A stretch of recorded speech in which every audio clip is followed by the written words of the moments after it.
38% dos homicídios que acontecem no mundo são registrados na América Latina. A cada ano, 144 mil pessoas são assassinadas nessa parte do mundo. Só no Brasil, são 60 mil. Para tentar reduzir esse índice, a campanha latino-americana Instinto de Vida foi lançada. Sobre este assunto, a gente conversa com a socióloga, especialista em segurança pública, Aline Kerber. Seja bem-vinda e você aí de casa pode participar da nossa conversa pelo WhatsApp 99588-2374. Mande a sua mensagem de texto. Mais uma vez, boa noite, Aline, seja bem-vinda. Boa noite, obrigada pelo espaço. Fica à vontade e todos estamos nessa campanha. Eu acho que independente... Hoje o Brasil está tão dividido, né? Os países, mundo afora, especialmente a América Latina, a gente pode ver o que está acontecendo, por exemplo, na Venezuela, mas esses números são inaceitáveis. É uma região extremamente violenta e responde por esse percentual que assusta. No Brasil, a gente tem um número de guerras comparados, por exemplo, à Guerra do Vietnã, que matou muita gente ao longo de 10 anos. Sim, da Síria, né? Realmente é uma situação de guerra e a campanha Instinto de Vida vem trazendo essa campanha de redução das violências letais, especialmente dos homicídios, como uma alternativa viável para responder a essa situação catastrófica que o Brasil e a região toda, né, da América Latina hoje se encontra.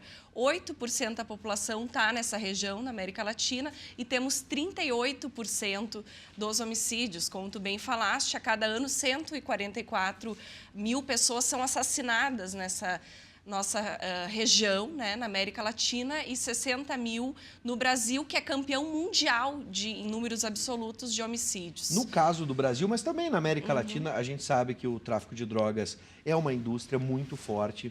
Desde as pessoas acompanhando lá atrás o Narcos, por exemplo, a série que retratou o tráfico de drogas na Colômbia, na época de Pablo Escobar. Hoje a gente tem as facções aqui no Brasil.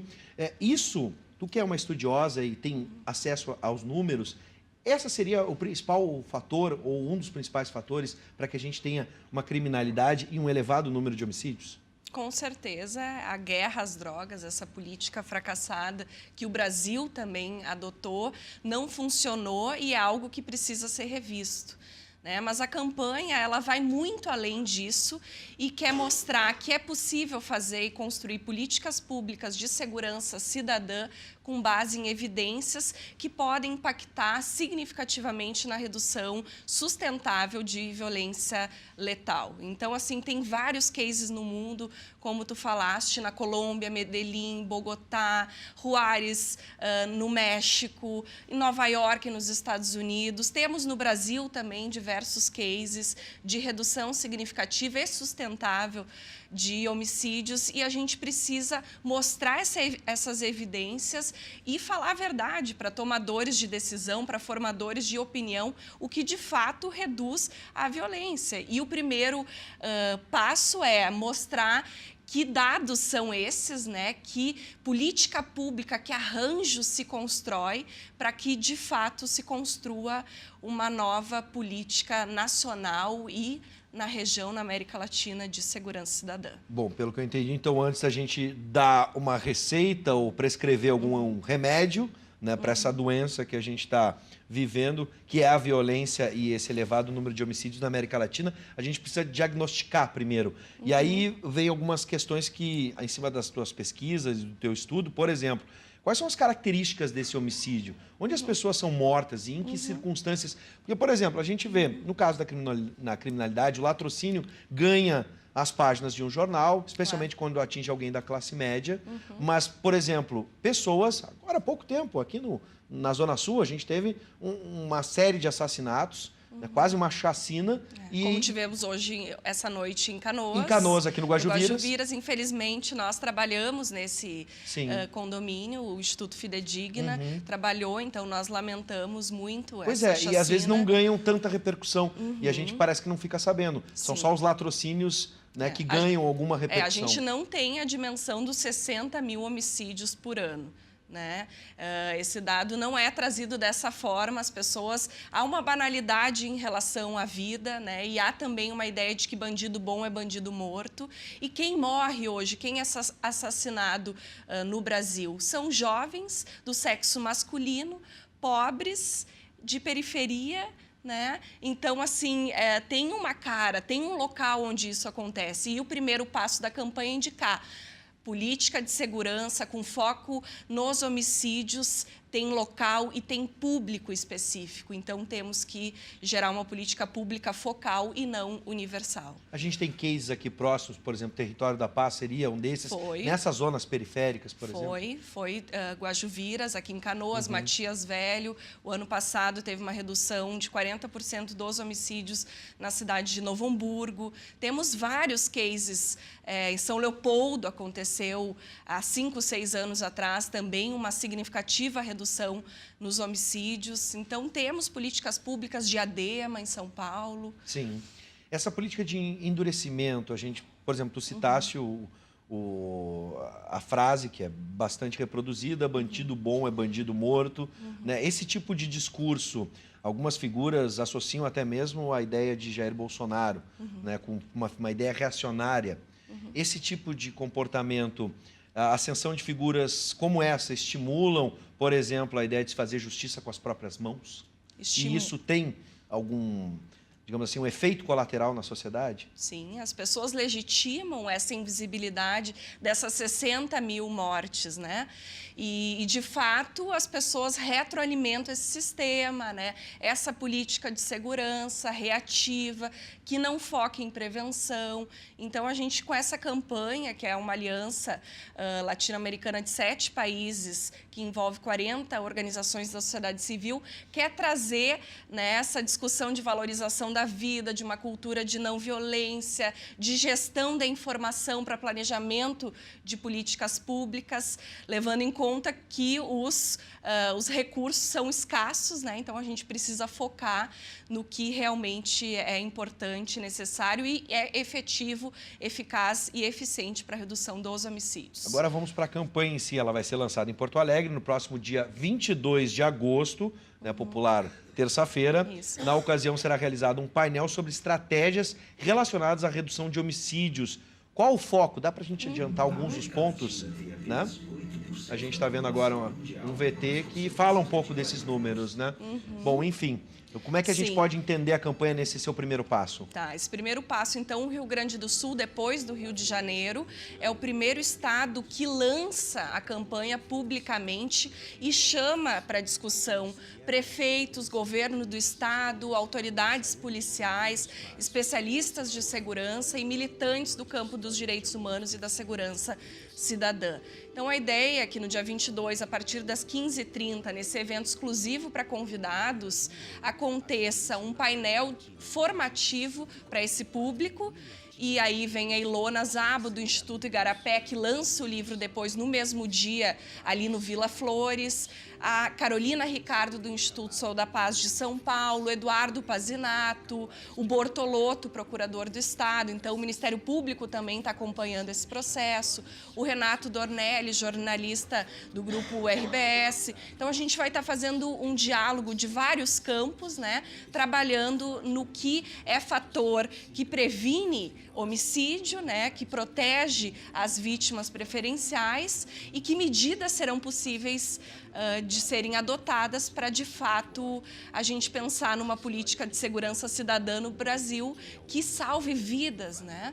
E a campanha é muito interessante, que trouxe como primeiro produto, digamos assim, uma plataforma chamada Vivos em Nós, vivosemnós.org, e apresenta ali relatos de pessoas que foram vítimas indiretas, né, dessa violência nossa de cada dia, dos homicídios, que em geral são familiares, esposas, mães, que têm naquele espaço uma oportunidade de elaboração dessa violência sofrida. Então, podem contar a história dos seus familiares, dos seus amigos, e podem, então, produzir, dar cara, né, da vida essas pessoas que foram brutalmente eliminadas da sociedade. Agora, a tarefa, né, ela é uma tarefa difícil, difícil, dadas as proporções. A gente está falando aqui da criminalidade, da violência na América Latina.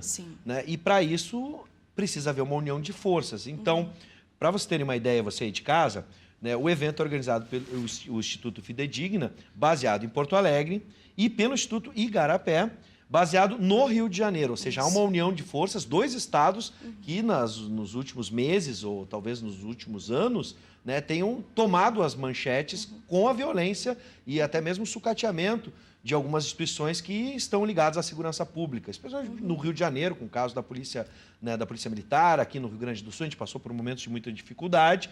Ambos integram o Instituto de Vida, Instinto de Vida, desculpa, a campanha, enfim, da qual participam ao todo 40 organizações não governamentais de 7 países. Ou seja, a gente está realmente vendo um mutirão que está transcendendo o Rio Grande do Sul, Brasil, e atingindo diversos países, porque o problema parece ser... as pessoas parecem comungar esse problema em toda a América Latina, não importa o país, a língua ou a cultura, né? É muito interessante, porque há um entendimento... Bom, os governos não fizeram, né? Não temos um plano nacional de segurança com foco nos homicídios, claro, né? Com metas, objetivos, estruturado e que tenha gerado efeitos. A gente vê a Força Nacional, como a gente já falou aqui, né? E também muito foco na questão prisional, nas tecnologias.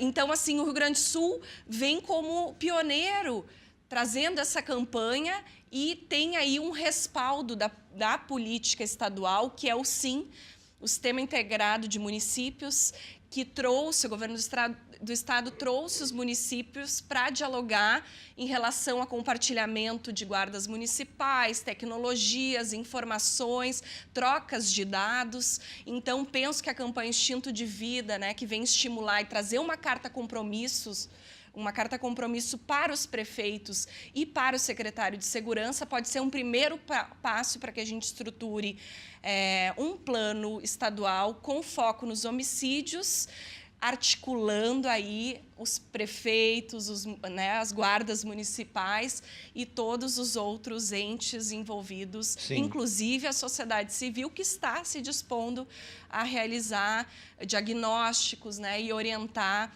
essas estratégias. O que chama a atenção é isso, é partir agora não do governo, do Estado em si, uma união da sociedade, diversas instituições, organizações não governamentais. Eu acho que é o maior mutirão que a gente teve, tamanho o problema, precisou movimentar todo mundo para que a gente possa chegar a algum lugar. No lançamento no Rio de Janeiro, quando foi feito o lançamento da campanha, agora em maio, ela é então bem recente, quase 90 mil pessoas acessaram os materiais, né? Então há, de certa forma...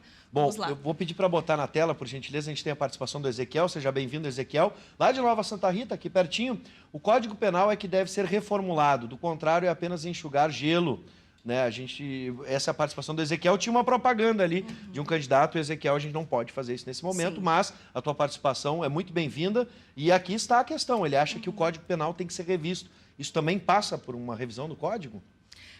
Vou convidar o Ezequiel e todos os que estão nos vendo neste momento para entrarem no site instintodevida.org para a gente realmente começar a entender do que a gente precisa, né, para construir políticas públicas que tenham efetividade, que funcionem. Né, de fato.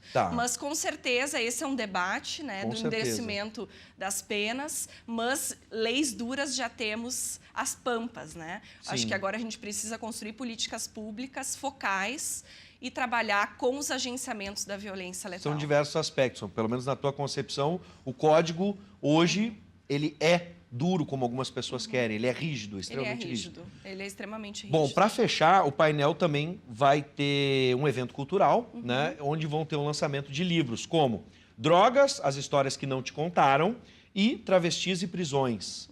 Dá para a gente só esmiuçar rapidinho o que tratam esses livros?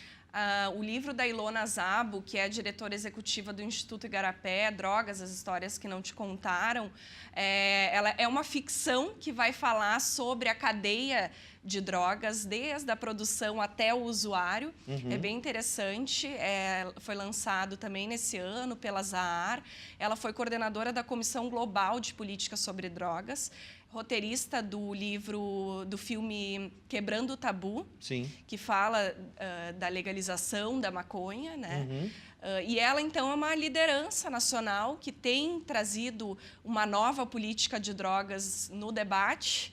E a gente, então, vai recebê-la depois da campanha, juntamente com o Guilherme Gomes, que vai estar fazendo a reedição do livro Travestis e Prisões, que fala da ala de travestis no Presídio Central. Uhum. E teremos shows da Tribo Brasil, Rafuage Sim. e também das poetas Flor e Fátima, dialogando nessa temática, nesse campo da segurança dos direitos. Bom, independente de qualquer visão, ideia, oposição política, todo brasileiro e latino-americano deseja sucesso nessa campanha, porque a gente não quer mais... Temos que fugir dessas Exatamente, polarizações, exatamente. Né? A gente tem que avançar nas políticas públicas. A gente tem que reduzir esses números para ontem. E salvar vidas. Exatamente. Seja bem-vinda, Aline, sempre, que a gente Obrigada. possa estabelecer esse diálogo. Obrigada.